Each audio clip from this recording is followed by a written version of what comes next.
गांव चुपचाप सोया हुआ था। दिन भर के मेहनत के कामों से थक कर सोए हुए थे। गली के कुत्ते भी कोने पकड़कर सोए हुए थे। अचानक से कोई कुत्ता उठता है और इधर उधर संदेह भरी नजरों से देखकर वापस सो जाता है। उसी गांव से बाहर एक छोटी सी बस्ती पर कोई जाग रहा था। झोपड़ी जैसा छोटा सा घर था।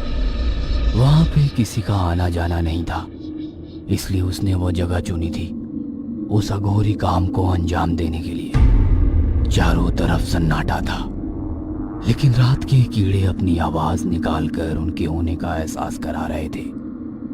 पूरा माहौल तनावपूर्ण लग रहा था। इसी माहौल में वो निकली थी। वो उस झोपड़ी में आई।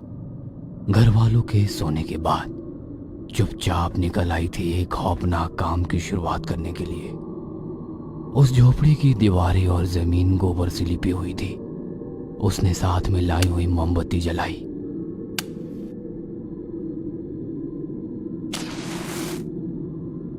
उस मोमबत्ती के उजाले में उसका भोला भाला चेहरा डरावना लग रहा था, लेकिन उस झोपड़ी में जो था वो उससे भी डरावना था।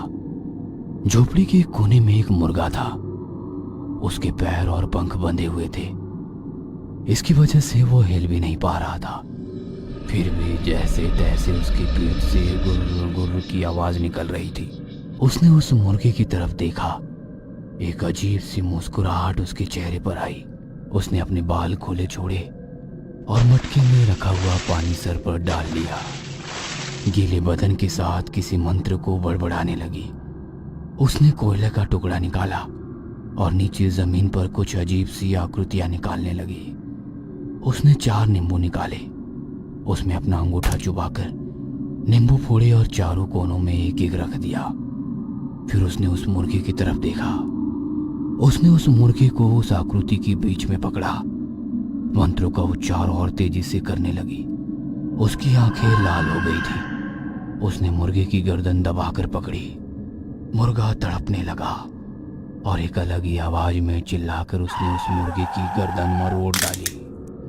थोड़ी देर तक पैर झाड़कर मुर्गा शांत हुआ। उस मुर्गे के साथ साथ वो औरत भी शांत हुई। पूरा माहौल भी खामोशी से भर गया।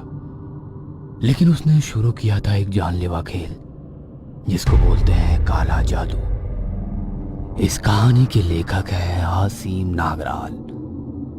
मोबाइल की रिंगटोन बज रही थी। उससे नितिन की नींद टूटी। उसने वहीं लेटे लेटे कॉल उठाया। आधी नींद में ही वो बोला,